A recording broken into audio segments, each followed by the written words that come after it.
Each year on July 25th, St. Lucia observes Tiller Day, a day that marks a significant milestone in the nation's maritime history. The occasion commemorates the official handover of the Police Marine Unit from the British Royal Navy, a transition that placed local command in charge starting July 27, 1994. Tasked with safeguarding the island's waters and ensuring maritime safety, the Marine Unit continues to play a critical role in national security. This year's observance is celebrated under the theme, Navigating Challenges Through Strength and Unity. The story of the St. Lucia Police Marine Unit began in earnest 31 years ago, when Commander Nick Rockyard of the British Royal Navy formally handed over control to local command.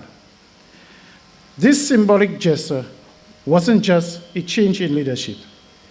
It was the beginning of St. Lucians taking full command of safeguarding our maritime borders. Since then, the unit has evolved into a resilient, responsive, and proud arm of national security. Delivering the commander's remarks was Assistant Superintendent of Police Irvin Alfred, who highlighted the unit's transition from British to local command. In 1989, headed by Commander Maxwell of the British Royal Navy, the first Marine Unit base was built at Vigie Castries. And in 1994, the then Commander Rockyard of the Royal Navy handed over the command of the Police Marine Unit to the first local commander, at the time, Superintendent Andre Cox. At the time of the transition, the unit was manned by 19 men. Though small, they were dedicated to the cause. Alfred further emphasized the unit's contribution and the support it offered. We being charged with important responsibilities.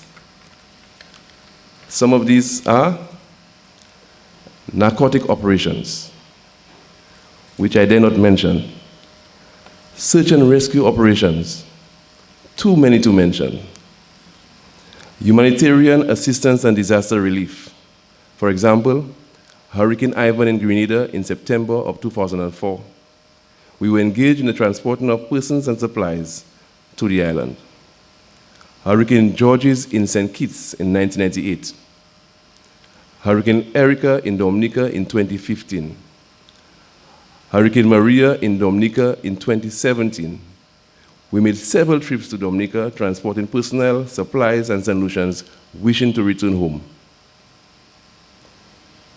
Hurricane Thomas in 2010. Tiller Day is celebrated as the handing over of the Marine Unit to the police, but it represents much more than that. In fact, it represents another step in the island's independence movement, when the tiny nation was able to take command and control of its hundreds of square miles of marine territory that make up the majority of St. Lucia's sovereign space. For Choice News Now, I am Dyrad Lana.